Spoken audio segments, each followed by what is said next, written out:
Bismillahirrahmanirrahim. Assalamualaikum warahmatullahi wabarakatuh.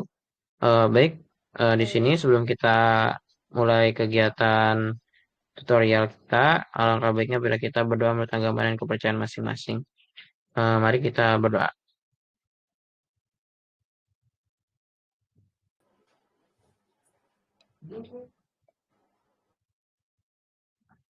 Berdoa selesai.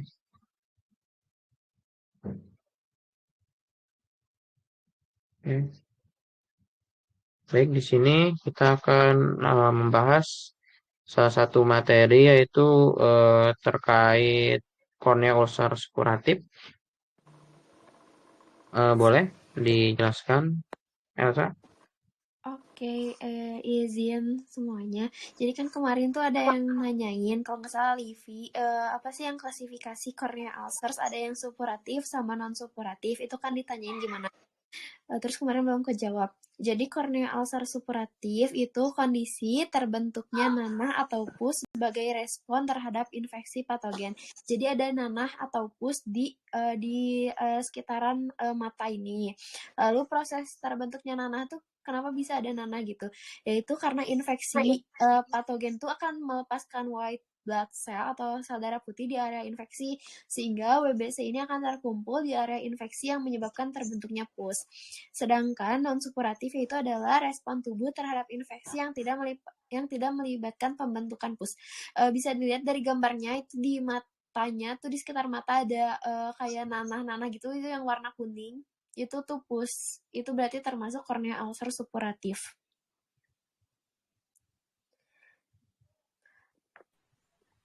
Oh, oke, udah paham. Kasih. Iya. Terus yang kemarin kan gambar-gambarnya kurang, yang kornea ulcer. Boleh, Cit, dilanjut yang ke slide 156, Cit. 56. Oke.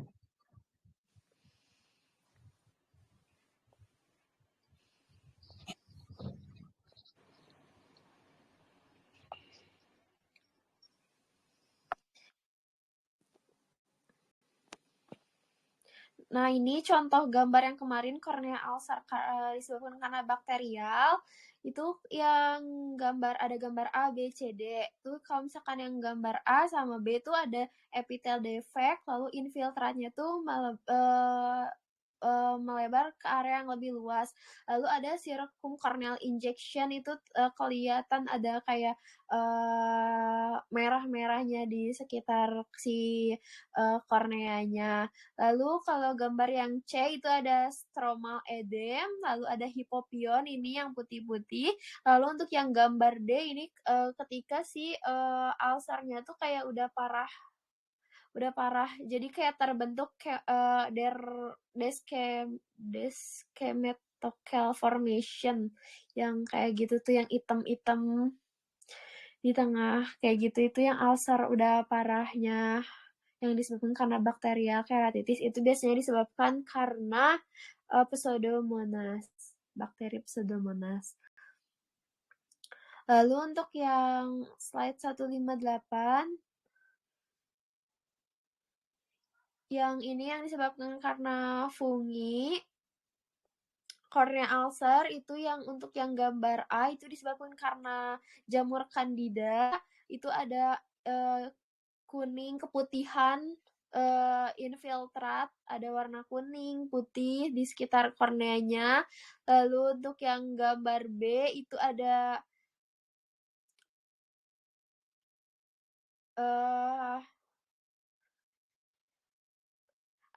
gray, ada yellow, gray or yellow stromal infiltrat. Untuk yang C dan D itu ada kayak satellite lesion, gambar C dan D. Lalu untuk yang gambar E itu ada branch leg extension or a ring shape infiltrat. Ada kayak batasan gitu di korneanya yang putih-putih. Seperti itu. Lalu untuk yang slide 160, Cit.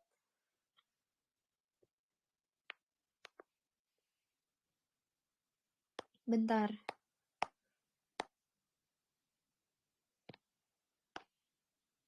Ini yang ulcers karena protozoa atau akantamuba.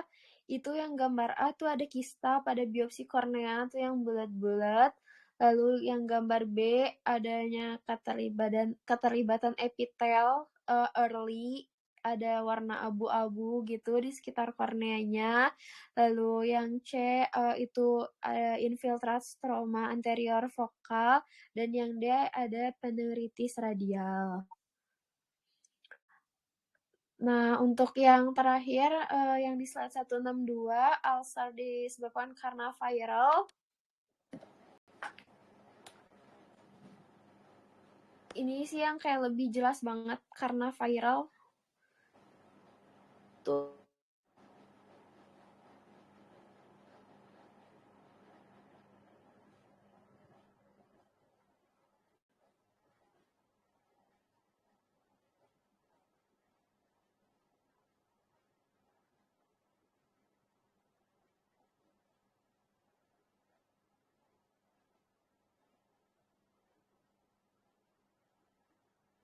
Mungkin boleh lanjut ke yang bahas table itu nggak sih?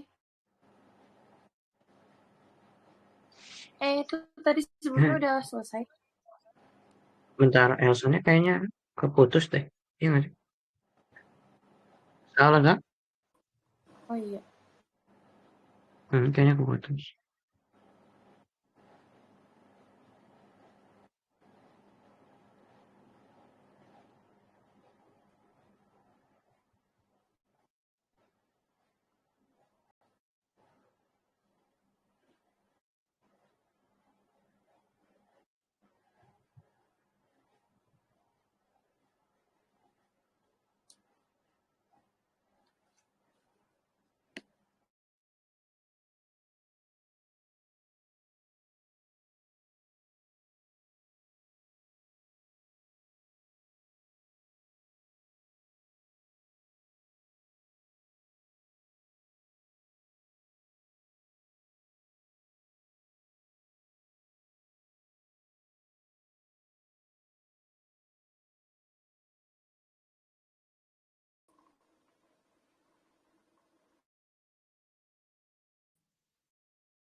Maaf guys, keluar.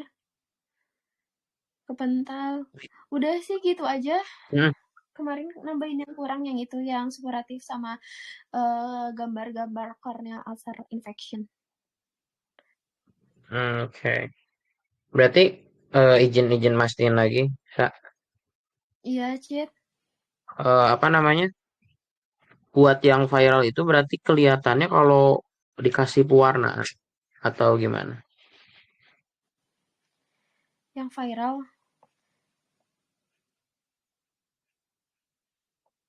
Iya, yang viral. Iya nggak sih harusnya, karena dia tuh di pemeriksaan penunjangannya tuh yang tes fluoresensi kan. Izin Cid, kedengeran nggak? Kedengeran, Sa. Kalau yang aku baca tuh jadi kayak pemeriksaan penunjangnya itu beda-beda gitu loh. Jadi buat ngebedainnya gitu. Makanya kemarin sama dokter Marwan tuh ditanya pemeriksaan penunjang, emang pemeriksaannya itu pemeriksaan penunjangnya itu beda-beda masing-masing organisme itu. Nanti ada di tabelnya kok. Mungkin nanti Oh, jadi dijelasinnya di tabelnya. pemeriksaan penunjangnya beda-beda tiap keratitis tuh. Oh, Tiap oke. Berarti nanti, oke. Oke, siap. Terima kasih. Oke, dilanjut aja apa gimana? Iya, dilanjut aja. Oke. Mau bahas apa lagi? Yang keratokonjungtivitis belum kan ya? Belum sih. Tapi kita yang ulcer udah semua yang keratitis sama ulcer. mungkin yang Kemarin tabelnya. cuma diminta dibikin tabel gitu sih.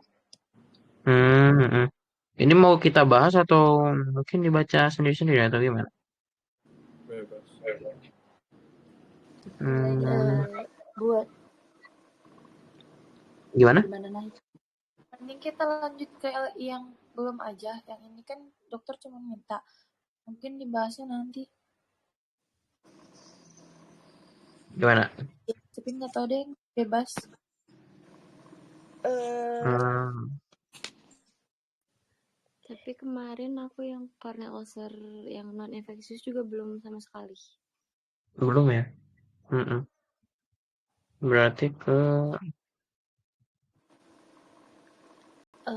Mungkin gini Cit, buat yang keratitis kan kemarin juga belum sempat banyak kebahas soalnya kan yang pemeriksaan, yang anamnesis pemeriksaan fisik sama penunjangnya belum, cuman udah ditambahin kan dan udah dijadiin tabel juga. Mungkin itu dibahas dulu yang non infeksi dulu aja.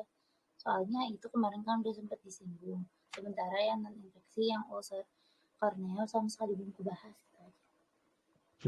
berarti ke yang non infeksius dulu aja. Gitu bukan, Cak? Boleh, gimana kalau yang lain? Gimana, guys? Ke non infeksius dulu aja. Oke, nanti kita bisa yang tabel kita bisa bahas selewat ya nanti ya. Kita ke yang emang benar-benar belum kebahas dulu aja. Oke. Boleh, Cid. Oke. Berarti ke yang non infeksius. Infeksius tuh di yang ini ya. Mulai dari sini kan ya? Iya, Cit, dari situ. Yang ini ya. Oke. Mulai aja kali ya langsung. Jadi untuk yang corneal ulcer itu kan kemarin udah jelasin ada yang infeksius sama non infeksius. Nah, tapi aku ngambil dari Kansky sama Vaughan tuh kebanyakan non infeksius itu berada di perifer bukan di sentral di tepinya gitu. Nah, jadi yang pertama itu ada marginal infiltrates and ulcers. Ini suara aku bocor nggak? Suara yang Bocor sih. Apa? Suara bocor. Bocor? Bocor Masih. maksudnya? Double gitu. Tadi double, sekarang udah enggak. Enggak sih sekarang. Aman ya? Ya udah sok. Oke, dilanjut lagi. Nah, yang pertama itu adalah margina infiltrates and ulcer. Margina itu sama kayak tadi juga tepi gitu, merupakan ulkus kornea akibat sekunder dari konjungtivitis bakteri akut atau kronis, tetapi bukan disebabkan oleh proses infeksi. Nah, margina infiltrates ini kan karena bakteri juga, tetapi masuknya ke non infeksius itu karena disebabinnya itu bukan karena infeksi dari bakterinya tadi, tetapi melainkan karena merupakan hasil sensitisasi terhadap produk bakteri dan juga antibodi dari pembuluh darah limbus yang bereaksi dengan antigen yang telah berdifusi melalui epitel kornea. Nah, infiltrat marginal dan ulkus ini memiliki bentuk infiltrat yaitu oval atau linear dan terletak sedikit jauh dari tepi kornea dan memiliki jeda yang jelas. Jadi kayak garisnya itu jelas gitu dari tepinya. Nah, kemudian seiring waktu si ulcer yang jelas itu tuh akan si tepi infiltrat yang jelas itu tuh kemudian seiring waktu akan mengalami ulcerasi dan juga vaskularisasi. Jadi lebih kelihatan gitu si pembuluh darah itu. Nah, boleh di next.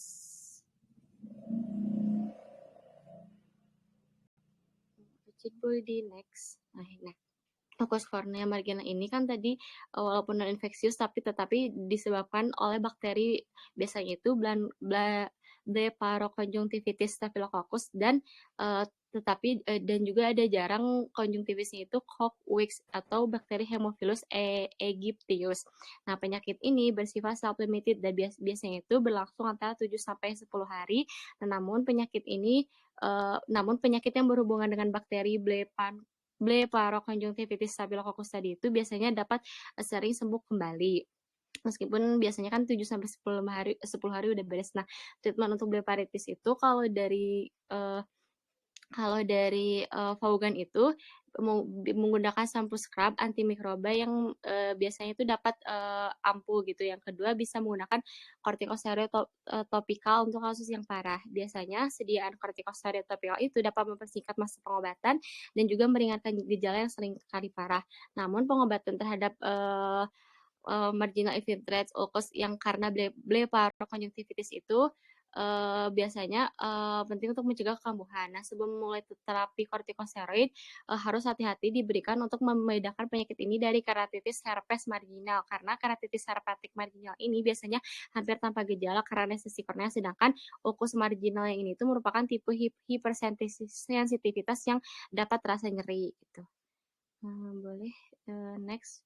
Nah, yang kedua ada Moran's ulcer atau ulkus muran. Ulkus muran ini merupakan penyakit autoimun langka yang ditandai dengan ulcerasi stroma perifer melingkar yang progresif dengan gejala lanjut dan juga penyebaran si ulcernya itu terpusat gitu pun di tepi tetapi terpusat. Nah, di ulkus muran ini ada dua jenis. Yang pertama menyerangnya itu ke lansia atau pasien lanjut usia. Nah, seringkali itu cuma pada satu mata tetap dan biasanya itu merespon dengan baik jika telah diobati. Kemudian yang kedua, muran ulcer ini menyerang pasien itu lebih muda. Nah, di pasien lebih muda ini biasanya penyakit itu lebih agresif dan memerlukan imunosupresi sistemik serta memiliki prognosis yang lebih buruk. Jadi meskipun udah dikasih obat, tetapi biasanya lebih buruk itu dibandingkan apabila kenanya di yang lanjut usia. Nah, biasanya di yang pasien muda ini ulkusnya itu bilateral dan berhubungan dengan rasa sakit yang lebih parah gitu. Boleh. Nah, untuk diagnosis dari Moran ulcer ini biasanya gejalanya itu rasa sakit itu mencolok dan sangat parah dan terdapat juga seperti ulcer yang lain ada fotofobia sama ada penurunan visus dan juga penglihatan kabur. Nah, tanda-tanda untuk Moran ulcer ini bisa dilihat di gambar A itu ada ulcerasi perifer yang melibatkan sepertiga bagian superficial trauma dengan hilangnya epitel yang bervariasi serta mungkin beberapa fokus berbeda mungkin ada dan kemudian itu menyatu. Kemudian bisa dilihat di gambar B memiliki ciri khas tepi depan yang terkikis dan juga terinfiltrasi. Lalu bisa dilihat di gambar C, limfitisnya itu mungkin ada tetapi tidak ada skleritis sehingga dapat membantu membedakannya dari PUK yang berhubungan dengan penyakit sistemik serta ada penipisan stroma ventral kan karena tadi ulkus sudah sampai stroma, di sini tuh penipisan stroma itu sentral dan sirkumferensasinya itu lebih progresif. Kemudian vaskularisasi yang melibatkan dasar ulkus hingga ke tepi depannya. Dan D itu muran ulcer yang udah healing atau udah masuk ke tahap penyembuhan di mana ditandai dengan adanya penipisan, vaskularisasi dan juga adanya terbentuknya jaringan parut. Tetapi kebanyakan tidak jarang terjadi adanya iriditas. Boleh di next tapi aku belum mencari iriditas itu gimana. Nah, kemudian dari muran ulcer ini bisa ada terjadi komplikasi. Yang pertama ada astigmatisme berat dan perforasi akibat trauma ringan dan biasanya jarang terjadi perforasi spontan. Lalu ada bisa menyebabkan infeksi bakteri sekunder, katarak, dan juga glaukoma. Untuk treatmentnya itu, pertama farmakoterapinya bisa menggunakan topikal steroid, bisa setiap jam, ya, bisa juga dikombinasikan dengan antibiotik topikal profilaksis dengan frekuensi rendah. Jika respon efeknya terlihat, maka pengobatannya itu dapat dikurangi selama beberapa bulan dengan tapering off. Lalu yang kedua ada topikal cyclosporin, bisa efektif juga tetapi memerlukan waktu berminggu-minggu untuk memberikan efek yang signifikan. Yang kedua bisa menggunakan terapi topikal tambahan seperti TIR-I yang artificial ataupun inhibitor kolagen seperti atesticillin dengan kadar 10 hingga 20%. Nah, untuk non farmakologinya bisa juga dengan menggunakan conjunctival resections yang dapat dikombinasikan dengan eksisi jaringan nekrotik dan dilakukan jika tidak ada respon terhadap steroid topikal yang farmakoterapi tadi. Nah, area yang dieksisi atau yang dipotongnya itu harus memanjang 4 mm ke belakang dari limbus dan 2 mm di luar batas lingkar. Kemudian yang kedua ada keratoepitelioplasty, yaitu dengan menjahit lentikula kornea donor ke dasar sklera dan dapat digabungkan untuk memastikan penghalang fisik terhadap pertumbuhan kembali konjungtiva dan pencairan lebih lanjut. Nah, setelah menggunakan operasi keratoepitelioplasty ini bisa dilakukan kembali dilanjutkan obat topikal steroid yang tadi. Nah, yang ketiga non farmakonya bisa menggunakan visual rehabilitations dengan dengan keratoplasti yaitu dengan perlindungan imunosupresif dapat dipertimbangkan setelah invasinya itu atau peradangannya itu mereda. Boleh di next. Nah, yang keempat ini marginal peripheral juga sama kayak nomor 1 keratitis, tapi ini tuh karena yang berhubungan dengan autoimmune disease, di mana marginal peripheral keratitis ini kornea perifer itu menerima nutrisi kan kornea perifer itu menerima nutrisi dari aqueous humor, kapiler limba serta lapisan air mata. Nah, konjungtiva perilimba juga berperan dalam patogenesis lesi kornea yang timbul baik dari penyakit mata lokal maupun dari kelainan sistemik, khususnya yang berasal dari autoimun. Nah, ada kesamaan yang mencolok antara jaringan kapiler limbar dan jaringan kapiler glomerulus ginjal. Pada membran basa endota kapiler kedua jaringan, kompleks imun diendapkan dan akan timbul penyakit imunologis. Dengan demikian, kornea perifer sering terlibat dalam penyakit autoimun seperti rheumatoid arthritis, polyarthritis nodosa, lupus erythematosus systemic, scleroderma, Iya. granulomatosis midline lethal dan Wegener, colitis ulcerativa, penyakit Crohn dan juga polikondritis kambuhan. Nah, perubahan kornea ini dapat terjadi akibat inflamasi sklera dengan ada atau tanpa penutupan pembuluh darah di skleranya. Boleh di next aja. Nah, untuk tanda gejalanya itu sendiri biasanya ulcernya itu berbentuk bulan sabit dengan defek epitel. Bisa dilihat gambar kayak ulcernya tuh kayak bulan sabit dengan ada penipisan dan juga infiltrasi stroma pada limbus, dan penyebaran si ulkusnya itu bersifatnya melingkar dan kadang meskipun di tepi tetapi kadang terpusat juga. Lalu berbeda dengan ulkus moren yang kedua tadi, di mana perluasan ke dalam itu bisa dapat terjadi perluasan ke dalam skleranya. Nah, yang biasanya juga di marginal perifer ini biasanya terdapat limbitis episkleritis atau skleritis seperti halnya ulkus moren, dan tidak ada pemisahan antara proses ulceratif dan juga limbus. Kemudian di gambar B itu biasanya dapat berlanjut penyakitnya itu yang menyebabkan kornea lensa kontak atau perforasi. Lalu di gambar C itu keratitis ulceratif parasenta reumatoid dapat dianggap sebagai suatu kesulitan yang berbeda dengan lesinya itu menonjol dan terletak lebih sentral, jadi walaupun peripal tapi nggak terlalu tepi dan ada sedikit inflamasi pada mata yang tenang. Jadi walaupun kan ada sekitarnya merah, tapi di mata yang tenang yang nggak terlalu merah itu juga bisa ada infiltrasi. Nah, perforasi dapat terjadi dengan cepat dan biasanya terdapat respon yang baik terhadap siklosporin topikal dengan penggunaan lensa kontak perban dan lem jaringan jika perlu daripada pengobatan sistemik.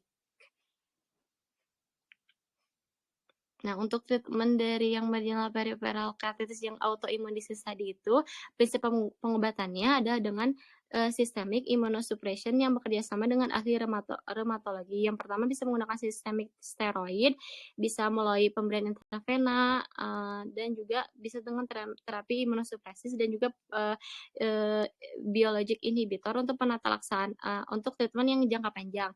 Lalu bisa juga dengan topical lubricants, yaitu pelumas topikal dengan bahan yang bebas pengawet, lalu topikal antibiotik sebagai profilaksis jika terdapat defek epitel. Lalu bisa juga dengan oral tetracycline, biasanya sekali atau 2 kali sehari untuk efek antikolagenase. Lalu bisa juga dengan menggunakan topical steroid, tetapi topical steroid ini dapat memperburuk penipisan sehingga sebaiknya itu dihindari. Kemudian untuk non farmakoterapi ini bisa menggunakan eksisi konjungtival, di mana seperti ulkus moren yang tadi, eksisi konjungtiva ini digunakan apabila pengobatan farmakoterapi tadi tidak efektif, bisa terlalu menyembuhkan gitu. Nah, yang kelima di sini ada neurotopik keratopati. Keratopati neurotopik ini terjadi ketika hilangnya persarafan atau disfungsi dari saraf trigeminal. Bisa karena disfungsinya bisa karena trauma, pembedahan, tumor, adanya peredangan ataupun penyebab lainnya, dan dapat menyebabkan anestesi kornea dengan hilangnya refleks berkedip sebagai salah satu mekanisme pertahanan kornea.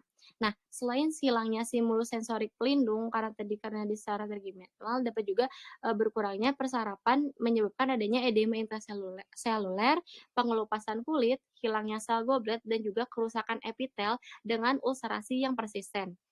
Nah, kemudian nantinya akan terjadi hilangnya epitel atau ulkus neurotropik yang dapat meluas ke sebagian besar kornea. Dengan tidak adanya sensasi kornea, keratitis yang parah sekalipun dapat menimbulkan sedikit rasa tidak nyaman. Nah, untuk diagnosis dari neurotropik ini biasanya harus dilakukan pemeriksaan saraf kranial yang lengkap. Kemudian tanda dan gejalanya itu karena tadi kenanya di saraf trigeminal dan juga saraf sensoriknya kena, maka sensasi korneanya juga berkurang. Nah, ada neurotropik ini ada berbagai stage. Yang pertama di gambar A itu ada stage 1.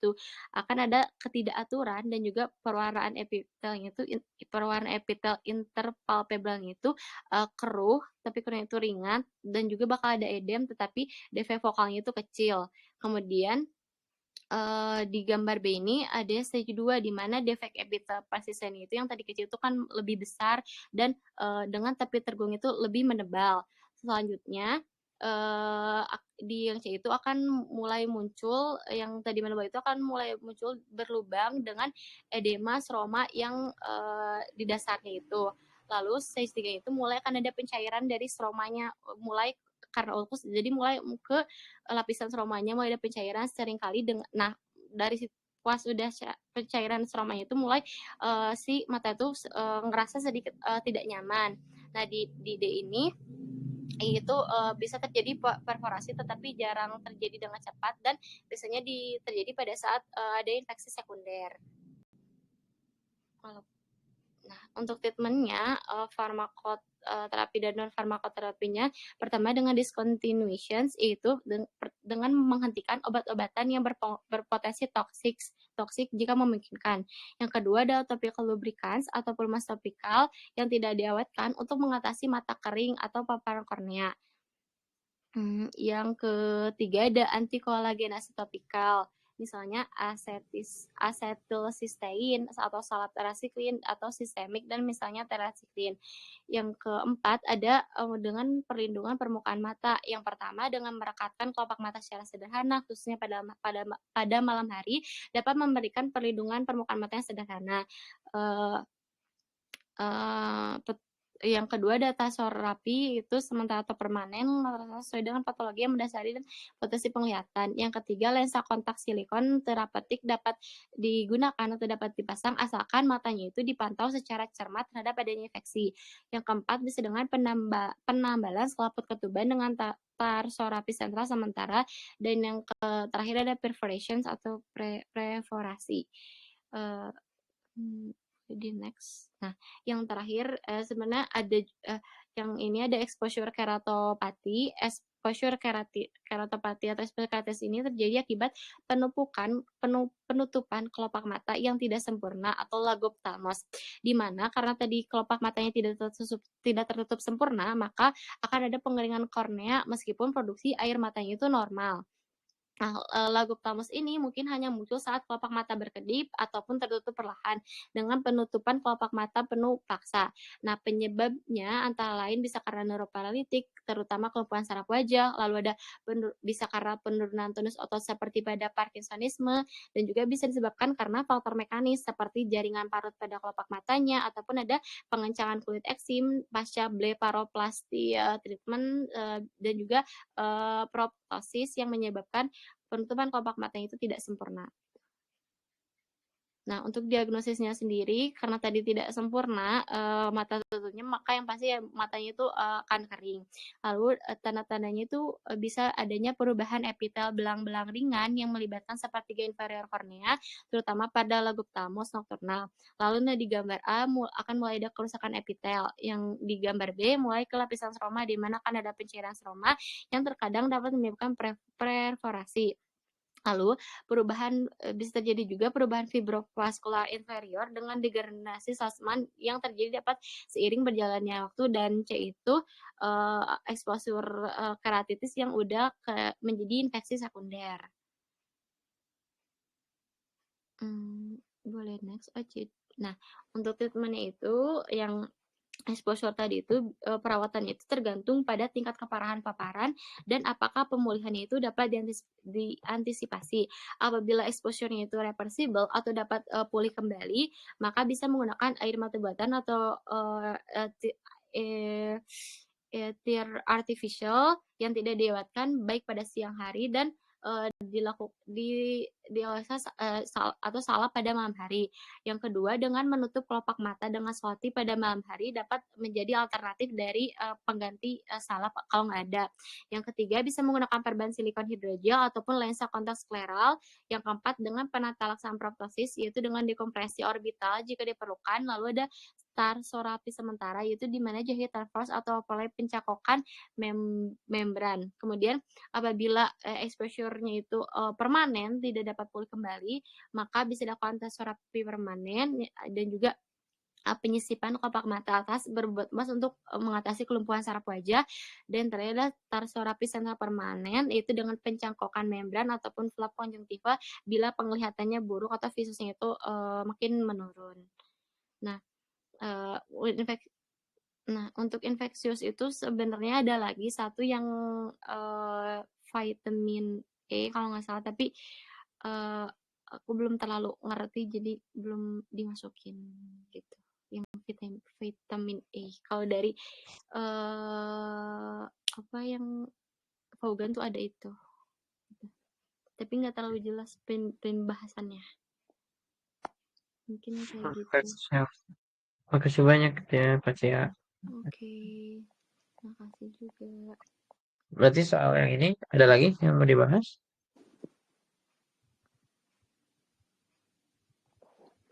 Atau ada yang mau ditanyain dulu teman-teman? Aku sih, tapi kayaknya nanti di grup aja kayaknya. Boleh. Oke. Berarti kita lanjut ke titik blockchain.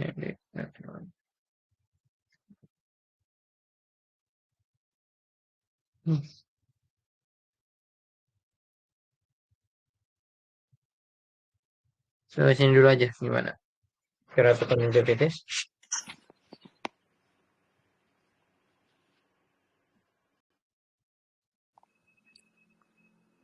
Lagi ya. Oke. Gimana? Mau ke keratokonjungtivitis atau gimana? Lanjut. Yang keratokonjungtivitis berarti ya? Oke. Boleh? Sama siapa? Sama aku Citra. Sersin ya? Sebentar. Belum di-mute.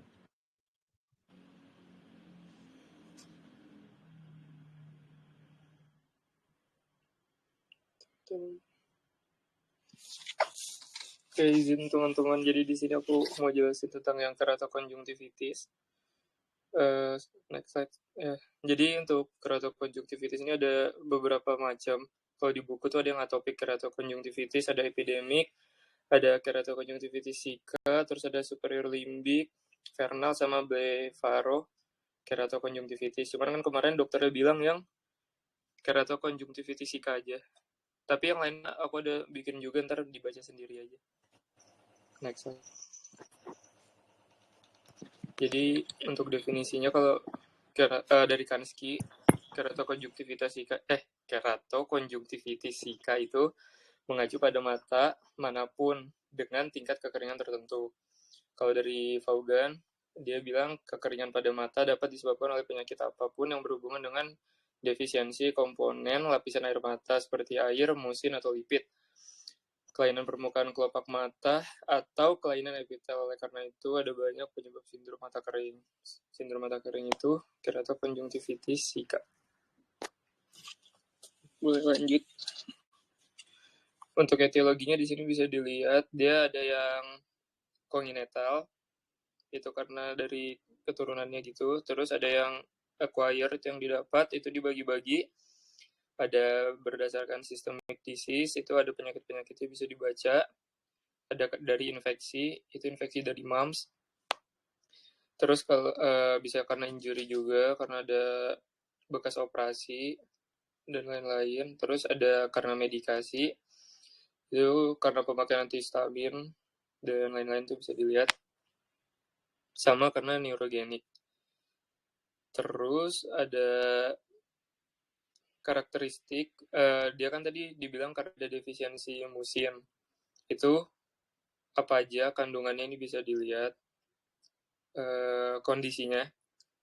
Misalnya dia kayak ini ada Stephen Johnson syndrome, terus ada avitamino. Ini kayaknya kekurangan vitamin A gitu. Terus ada kondisi yang karena lipid defisiensi. Itu ada Lied-Magen scarring sama blepharitis. Terus detective spreading ini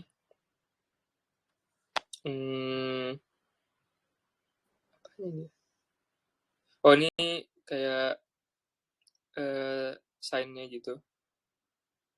Ini bisa dilihat juga. Terus ini buat diagnosis tesnya ada Simmer test, tear breakup. Itu kalau misalnya mau dibaca lengkap tentang pemeriksaannya bisa lihat di Vaughan 115, cuman kayaknya bukan kompetensi kita, cuman itu di situ dijelasin Schremer test itu gimana caranya dan lain-lain. Tapi coba lanjut.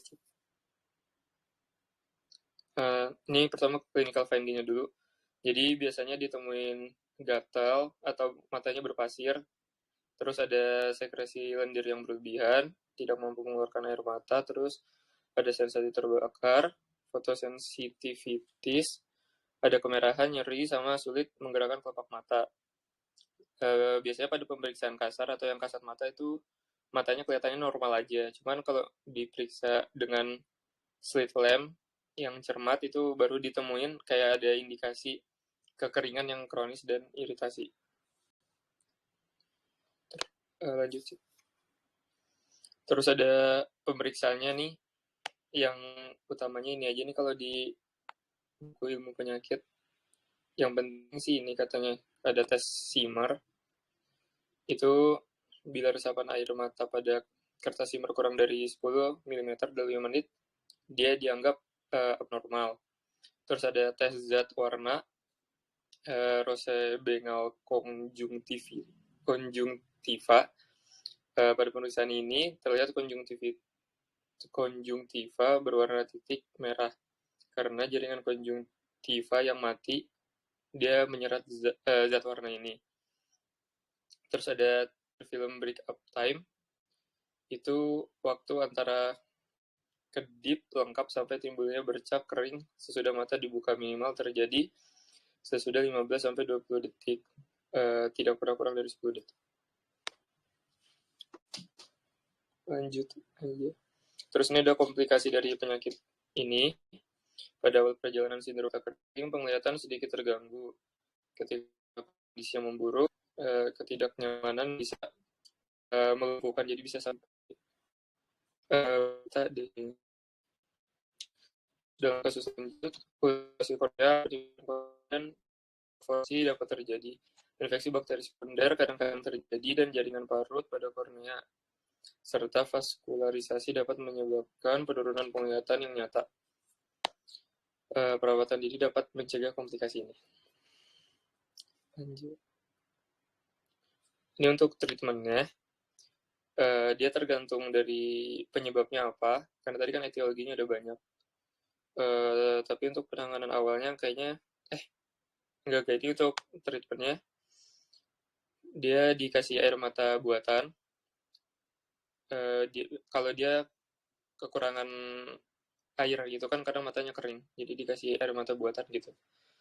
Bisa juga dikasih lensa kontak apabila komponen mukus yang berkurang. Terus ada penutupan punctum larima kalau terjadi penguapan yang berlebihan. Penyulit keratokonjungtivitis jika adalah ulkus kornea, kornea tipis, infeksi sekunder oleh bakteri, dan kekeruhan serta neovaskularisasi kornea. Ini kayaknya yang memperparah gitu. Ini ya lanjut. Ini buat treatment yang lebih lengkapnya lagi. Ini aku bacain aja. Pasien harus memahami bahwa sindrom mata kering adalah kondisi kronis dan pemulihan total tidak mungkin terjadi kecuali pada kasus ringan. Ketika perubahan epitel kornea dan konjungtiva bersifat reversible, air mata buatan, terutama air mata bebas bahan pengawet pada kasus yang lebih lanjut, merupakan pengobatan yang sering digunakan. Salep juga bisa digunakan sebagai pelumas jangka panjang, terutama saat tidur.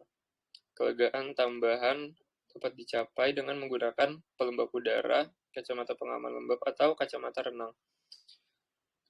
Fungsi utama tindakan ini untuk pengganti cairan, karena tadi matanya kering. Terus pemulihan musim adalah tugas yang lebih berat. Dalam beberapa tahun terakhir, polimer yang larut dalam air dengan berat molekul tinggi telah ditambahkan ke air mata buatan dalam upaya untuk meningkatkan dan memperpanjang pembasahan permukaan. Oke sih. Coba lanjut, Cit. Nah, ini yang berikutnya itu tentang keratokonjungtivitis yang lain, cuman kayaknya nggak perlu. Jadi intinya, buat penyakit yang ini, yang keratokonjungtivitis Zika itu, dia mata kering gitu, yang disebabin sama etiologi yang tadi, bisa karena keturunan atau bisa karena acquire. Ada yang mau ditanyain nggak? Kalau buat diagnosisnya sih yang tadi kayaknya. Aku pengen nanya nggak, Dok? Siapa ini? Karin. Oh, iya, kenapa Rin? Itu kan dikasih air mata buatan kan katanya tadi. Iya. Air mata buatan teh obat tetes mata atau gimana? Lain sih harusnya.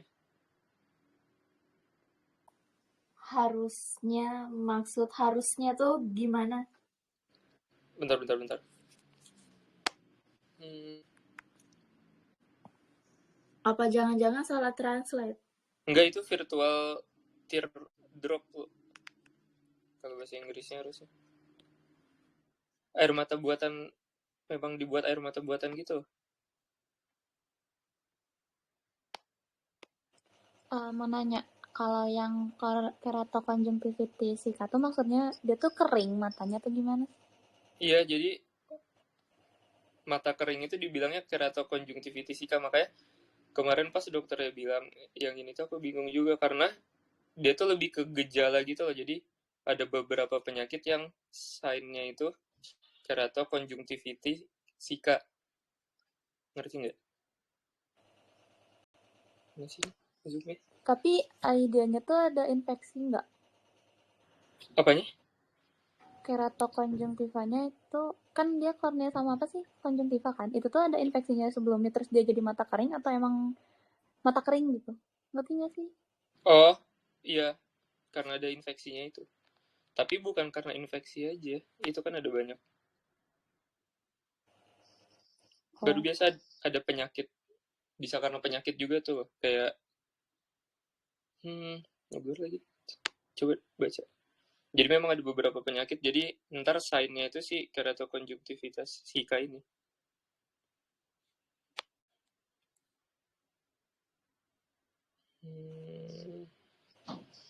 Mana ya?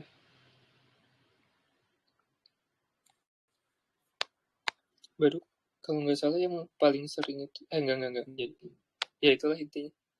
Jadi biasa ada penyakit. Kalau misalnya di buku Kansky itu ada penyakit apa ya? Pokoknya gejalanya itu si keratokonjungtivitis Zika ini. Jadi dia tuh lebih ke gejala gitu loh.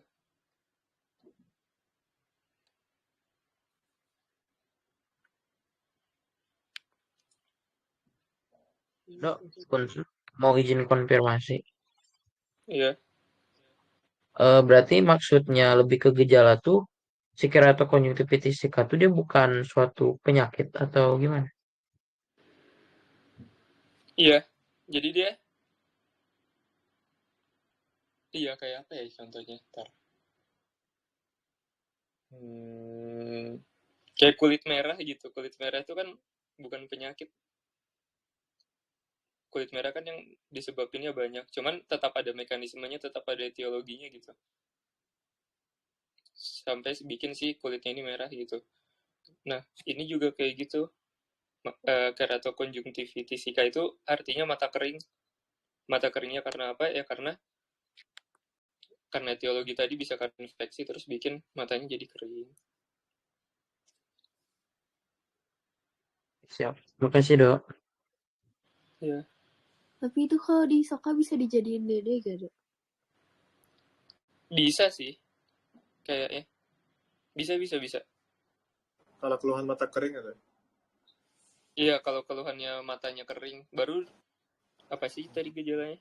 Coba lihat. Mata merah, Iya, matanya mata merah, merah, nyeri, penurunan visus, berarti bisa ya? bisa. Rido, Oi, berarti ini bahasa medisnya yang dry eyes kah? iya, benar-benar. Kalau di buku tulisannya kayak gitu. Dry eyes dalam kurung keratoconjunctivitis, Kak. Judulnya Oke. gitu. Aduh. Kamsahamnida. Oh, ini ada penurunan visus juga. Aduh. Ini ada penurunan visus. Ada lah, kan kerato. Nah, oh. Oke. Merah, kan? Oke.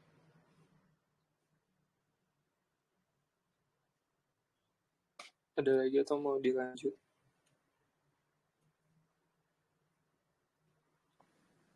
Lanjut. Oke. Mau dilanjut? Lanjut. Lanjut, geng. Berarti mau bahas apa nih? Mau bahas keratokonjungtivitis yang lain atau mau langsung ke glaukoma? Langsung aja kan yang mata merah aja nggak sih? Yang sisanya tuh nggak pada mata merah? Ya. Nggak tahu deh, itu sih April. Langsung Gimana, Dok? glaukoma aja. Langsung glaukoma aja. Iya, kayaknya langsung ke glaukoma aja. Itu yang lain kurang lebih aja sih. Cuman kayak beda penyebabnya gitu. Tapi yang lain matanya merah juga. Ada aja yang merah. Cuman kemarin dokter kan bilang. Tapi yang difokuskan Sika doang kan, Dok, kemarin. Karena itu banyak banget gitu loh. Yang sering Sika kayak glaukoma aja kan disuruhnya yang akut doang gak sih? Karena yang kompetensi kita. Ya udah. Aku ya. Oke. Jadi ada Lanjut ya. glaukoma. Ya. Next. Punten.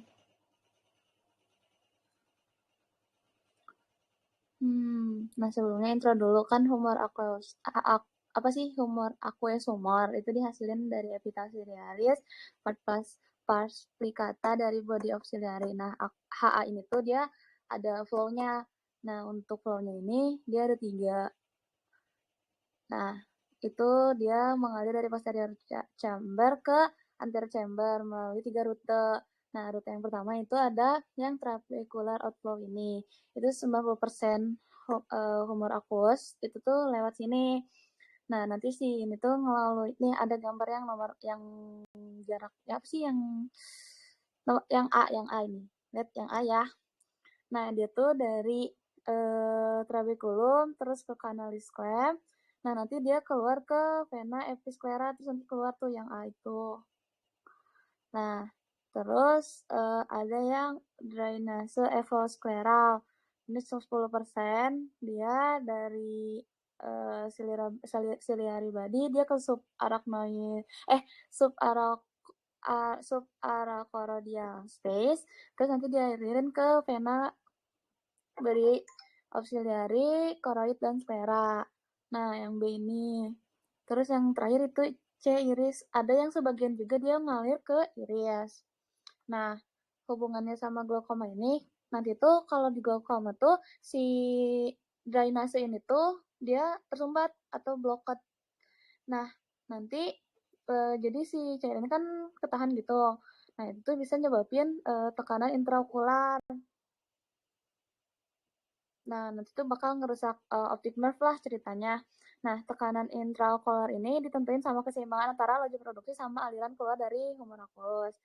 Nah, umumnya normalnya itu tuh 16 mmHg atau range-nya tuh dari 11 sampai 21. Kalau udah lebih dari 21 itu disebut meningkat gitu tekanan intraokularnya. Normal itu cuman range-nya 11 sampai 21 mmHg.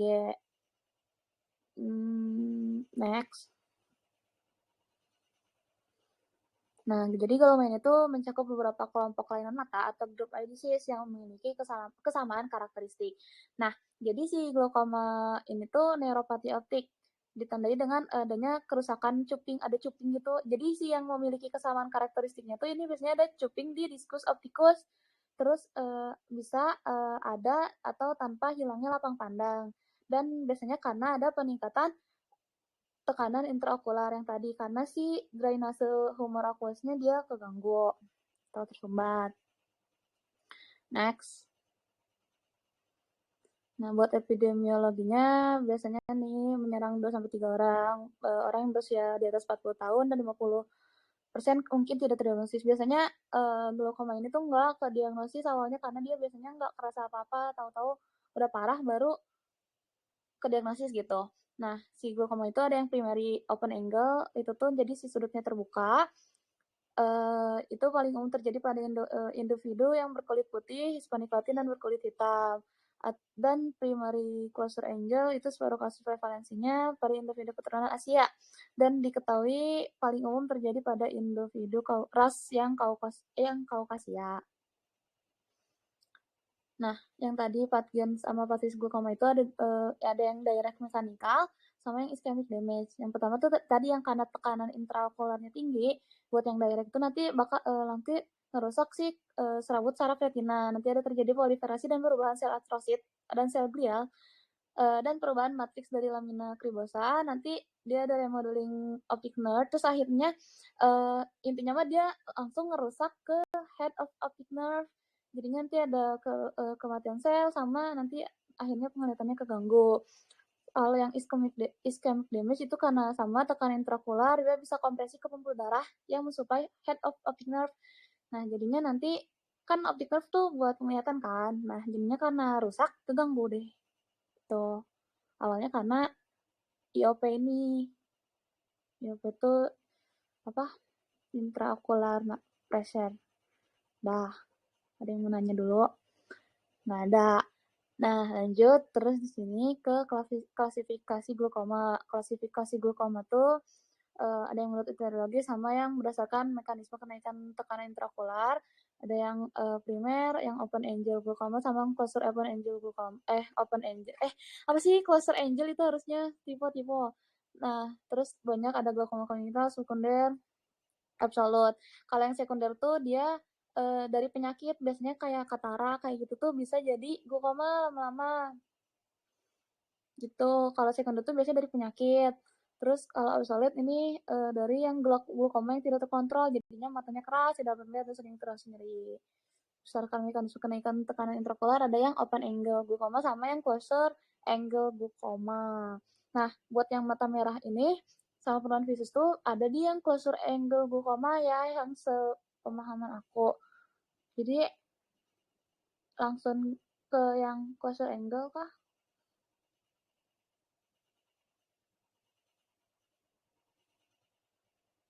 Nah, ini ada boleh. Gimana yang lain? Mau langsung ke yang emang berhubungan sama apa? Si gejala mata merah atau gimana, guys? Kayaknya yang berhubungan dulu nggak sih? Soalnya kemarin tuh kan si dokter bilangin kita tuh yang penting selesain yang gejala mata merah dulu karena mau masuk kasus yang selanjutnya kan. Tapi Oke, terserah berarti sih. Oke. Gimana, guys? Yang lain kalau kita lanjut ke yang apa namanya berhubungan sama mata merah aja, sama penurunan visus, nggak apa-apa? Iya. Boleh. Iya, Dari boleh. yang berarti dari yang ini normal tension mah masih Yang yang close ya berarti ya? ya close. Oh, Ini ya. ini open. Dibaca aja ya. Jadi intinya mah, jadi si sudutnya tuh antara iris sama kornea, kalau yang open angle tuh kebuka atau biasanya kayak masih normal-normal aja gitu sudutnya. Jadi si drainasenya juga masih lumayan kayak nggak terlalu parah gitu. Kalau yang closer angle makanya dia ada mata merah segala macam lebih parah karena dia ketutup jadi sempit gitu si sudut antara iris sama si korneanya. Jadinya tekanan intraokular itu lebih tinggi lagi dibanding yang open angle gitu. Nah, yang ini closer angle glaukoma itu yang ada yang primary. Primary itu glaukoma sudut primer namanya. Biasanya karena predisposisi anatomis tanpa disertai kelainan lain. Nah, di sini peningkatan intraokular terjadi karena sumbatan aliran keluarnya atau outflow-nya dari humor aqueous. Maksudnya akibat oklusi di trabecular mesop oleh iris perifer. Nah, buat risk factor-nya biasanya itu ada yang pertama itu ada usia. Biasanya usia rata-rata nah, bentuk angle closure cenderung terjadi pada usia yang lebih muda. Terus ada jenis kelamin, itu biasanya wanita lebih sering terkena dibanding pria. Rasnya tadi yang prevalensi buat yang closer angle biasanya orang Asia sama far Eastern tuh timur ya, sama India Asia. Sama terus ada family history, biasanya faktor genetik. Biasanya kalau dari riwayat keluarga yang glaukoma, kemungkinan biasanya dia juga glaukoma gitu. Bisa kemungkinan dia juga kena glaukoma. Terus bisa juga karena asialek dari mata yang pendek sehingga anterior chamber-nya dangkal. Nah, itu tuh jadinya lebih gede lagi tekanannya karena si itunya kecil kan, terus udah masuk sudutnya kecil, jadinya makin gede si tekanan intraokularnya karena kalau selang nih ya kalian tutup terus kayak jadinya tuh si airnya tuh makin kenceng kan. Nah, kayak gitu tekanan intraokular tuh. Next. Nah, di sini kalau yang mata merah itu ada yang acute angle closure. Ini glaukoma sudut tertutup yang akut. Ini dia menghambat aliran humor aqueous sama, terus akhirnya tadi tekanan intraokularnya meningkat. Nah, terus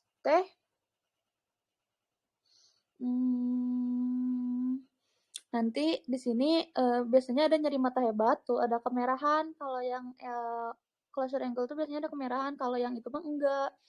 Terus ada peringatan kabur, biasa treatmentnya iridotomi laser sama iridotomi. Nah, terus ada subakut angle closure, ini pembagiannya ya kan. Terus ada subakut, itu tuh sama etiologinya sama akut. Dia karena terhambatnya aqueous humor. Nah, biasanya kalau ininya tekanan intraokularnya durasinya singkat dan berulang. Nah, terkadang subakut berkembang menjadi yang akut. Terus kalau ini tuh, kalau subakut tuh ada episode singkat berulang berupa nyeri yang unilateral biasanya. Terus ada kemerahan, pengetahuan kabur, sama terdapat ada lingkaran cahaya di sekitar lampu. Kayaknya ini tuh ada lingkaran cahaya di matanya kalau diseret lampu ya, nggak tahu juga ya. Terus diagnosisnya bisa pakai gonioskopi, untuk perawatannya tadi ada iridotomi, perifer laser. Nanti untuk treatment yang kayak laser-lasernya ada penjelasannya di akhir. Terus next ada yang kronik, pasien dengan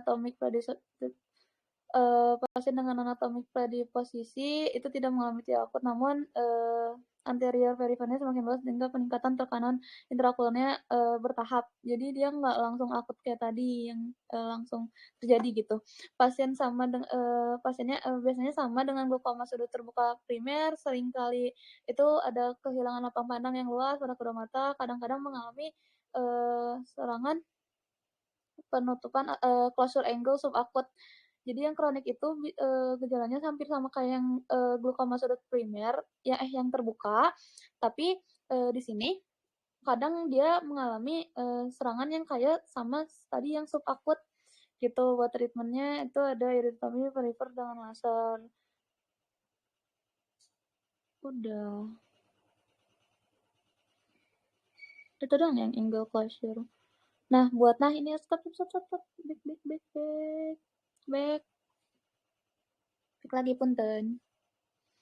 Nah, ini buat gejalanya kebanyakan pasien dengan angle closure tuh asimptomatik, makanya tadi kenapa 50% kasus itu gak terdiagnosis karena emang asimptomatik awalnya.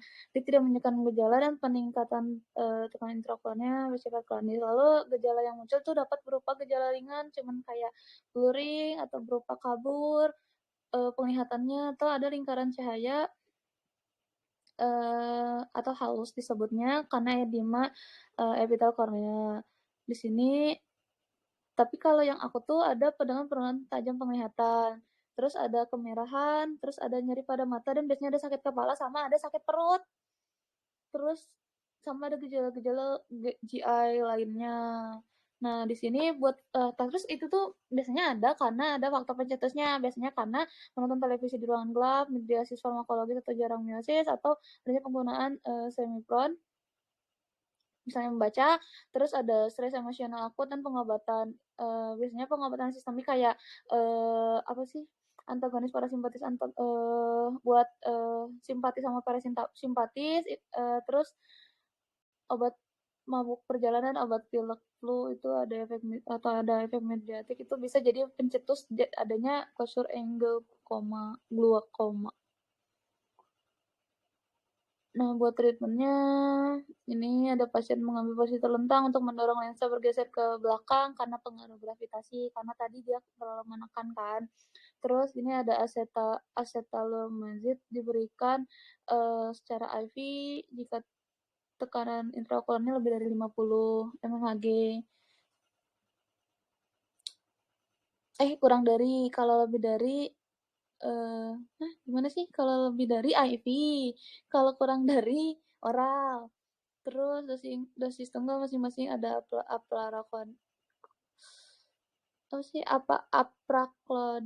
clonidin 0,5% atau 1% timolol, 0,5% timolol 0,5% atau prednisolon 1% atau dexamethasone pada mata yang sakit, soalnya tadi ada sakit mata. Terus ada penerimaan ada iridotomi laser sama iridoplasti, dan ada pemberian pembedahan itu ada iridektomi perifer sama trabelektomi.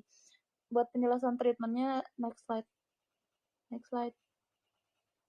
Ini yang secondary ya, yang tadi karena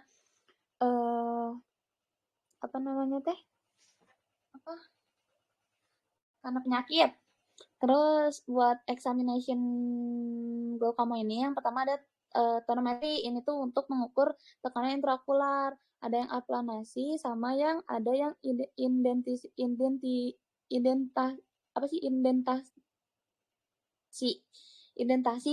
Yang aplanasi itu untuk meratakan kornea, nanti mengukur gaya yang diperlukan untuk meratakan area tetap terhadap kornea. Nanti ketebalan kornea mempengaruhi kekuatan pengukuran. Jadi kalau misalnya korneanya tebal, berarti tekanan intraokularnya terlalu tinggi. Kalau misalnya terlalu rendah tekanan intraokularnya, nanti si korneanya itu tipis. Itu alatnya itu ada tonometer, tonometer Goldman, Perkin, sama tonopen. Terus kata dokter hal itu yang dokter Chalit yang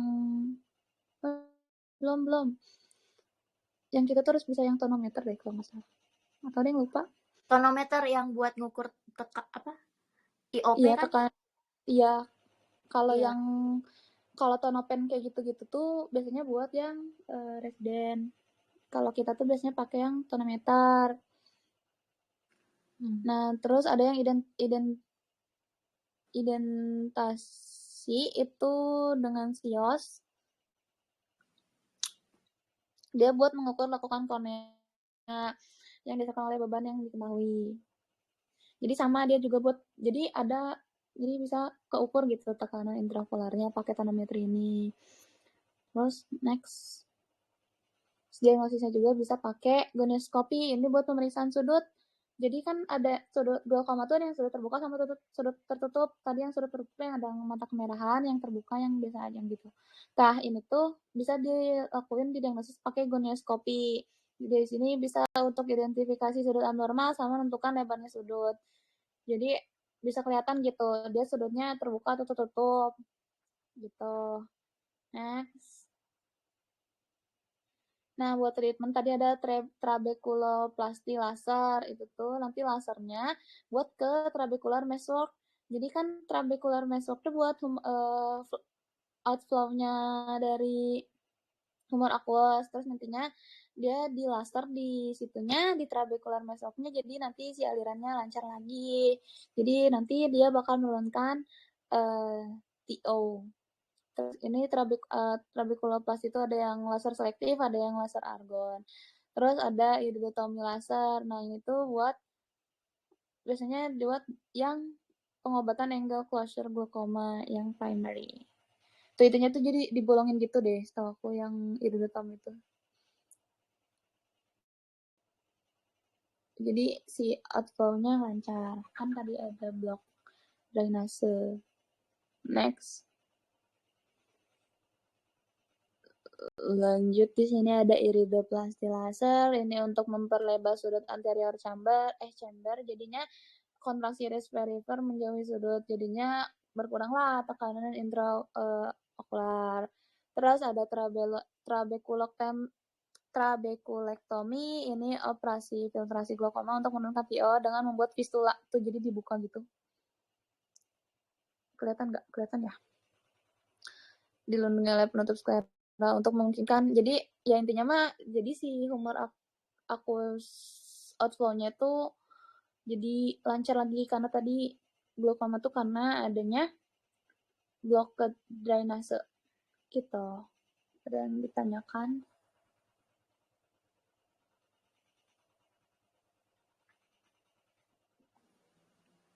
Mau nanya dulu. Kan Boleh. ini gejalanya biasanya asimptomatik kan. Ini bisa glaukoma akut ini bisa di screening nggak ya? Kalau misalnya kayak di keluarganya ada keturunan glaukoma nih. Terus nanti yang si anaknya itu bisa ketahuan nggak dari screening? Kurang tahu ya kalau itu. Cuman kalau yang aku tuh dia biasanya matanya langsung merah jadi langsung ketahuan. Cuman yang close range tuh biasanya symptomatic. Jadi tahu-tahu tekanan kurang tahu juga ya kalau misalnya dia meriksa sudut atau enggak si closer angle atau si ininya tuh sudutnya kecil atau besar. Cuman nggak tahu. Cuman dia tuh tiba-tiba nanti tuh sakit matanya karena ya udah nggak ketahuan, nggak tahu ya screeningnya gimana ya, intinya ya dia nggak ketahuan jadinya. Oh, oke. Tiba-tiba Thank you. gitu, jadi kayak nggak punya ciri-ciri apa gitu, nggak ada. Jadi tiba-tiba TO-nya tinggi, jadinya sakit gitu matanya. Tuh. Thank you. Oke.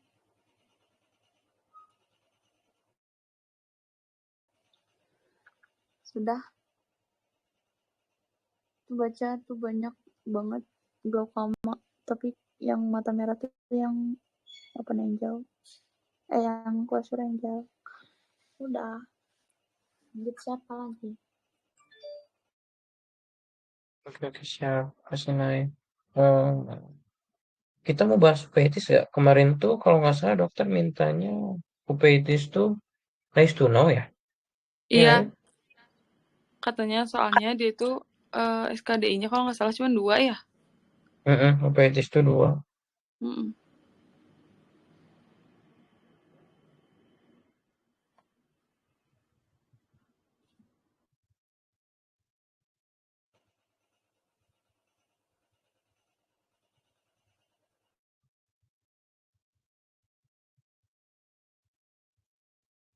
Nanti mau bahas apa ya, guys?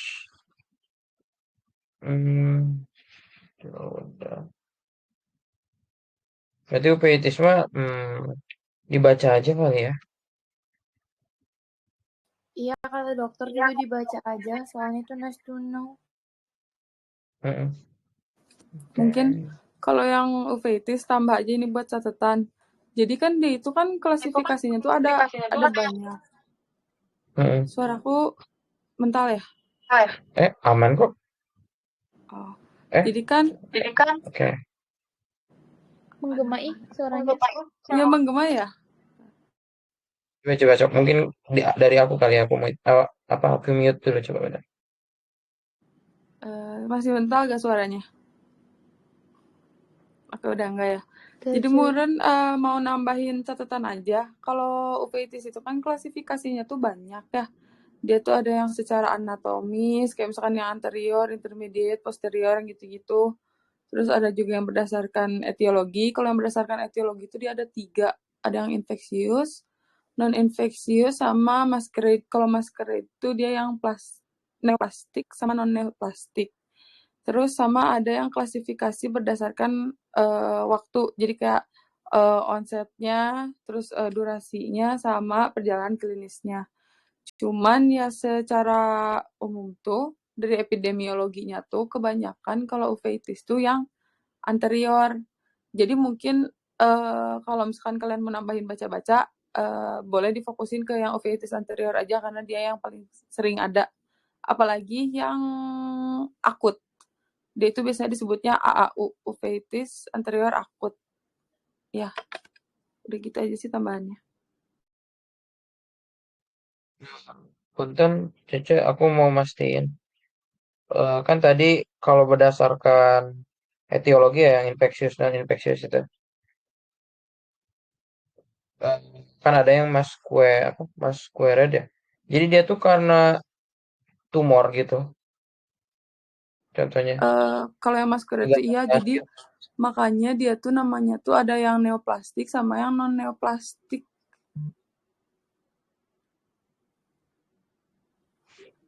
Kalau yang maksudnya non-neoplastik itu yang gimana? Kalau Oh, yang ini ya. non-neoplastik tuh Yang dia ada tuh di tabelnya ya.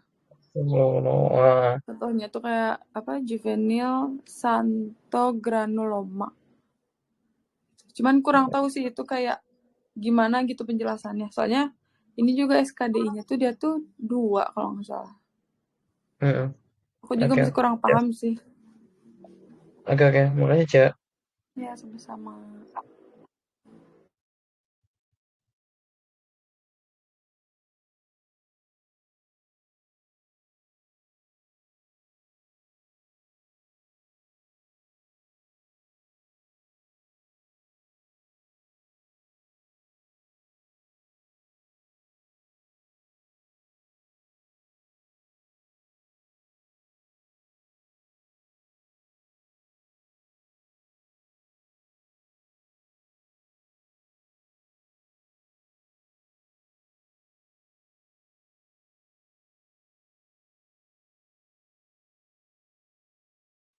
Oke, guys, gimana? Ada yang mau dibahas lagi?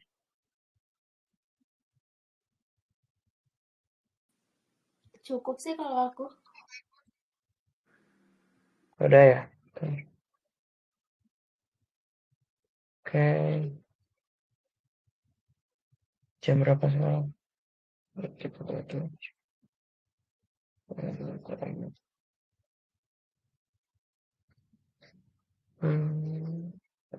Jadi putus. Udah berarti ya. Coba kita bahas sedikit yang soal tabel kali ya. Jadi cek aja. Oh, di yang bawah ya.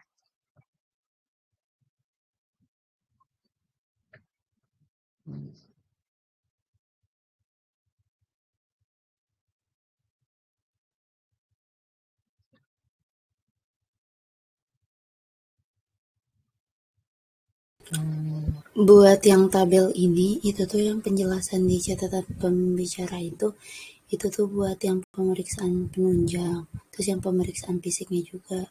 Nah, dari pemeriksaan fisik itu tuh gambarnya tuh di yang selanjutnya itu juga dijelasin kan buat gambar-gambarnya di slide selanjutnya. Yang ini ya, Cak?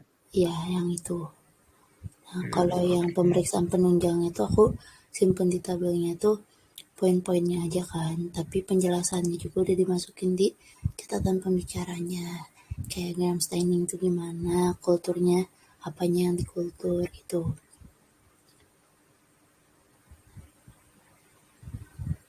Kalau dimasukin ke tabelnya takutnya kepanjangan, jadi dimasukinnya ke situ. Jadi bisa dibaca aja di situ. Buat yang keratis bakteri, jamur, sama protozoa yang parasit. Buat yang pemeriksaan fisiknya juga itu ada di apa gambar-gambarnya. Nah, buat yang anamnesis itu, jadi kan di situ ditulis juga dari riwayat-riwayatnya juga. Nah, aku tuh ngambilnya dari faktor resikonya. Jadi kayak misalnya di situ ada riwayat penggunaan kontak lensa. Misalnya buat yang protozoa. Kenapa? Karena paling banyak itu di apa pasiennya itu karena penggunaan kontak lensa yang nggak steril gitu. Oke oke.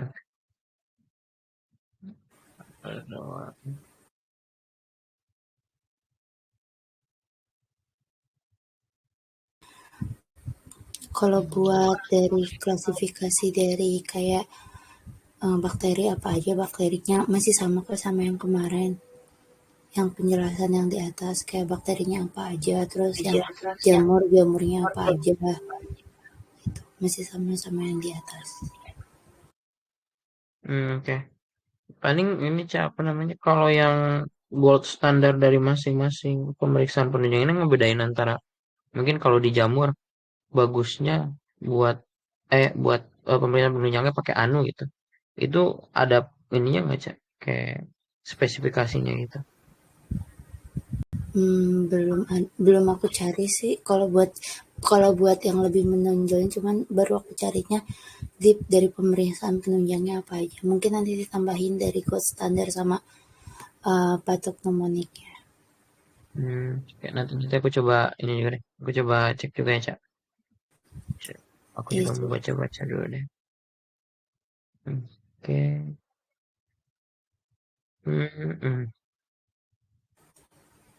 Arigato, ciao.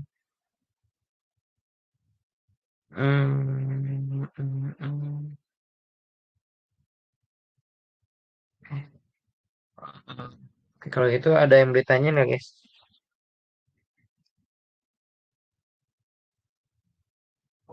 Dari yang tabel udah dibuat? Cukup kalau aku. Oke.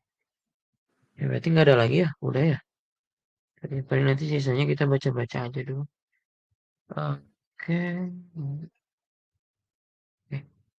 Berarti mau diakhiri aja? Gimana?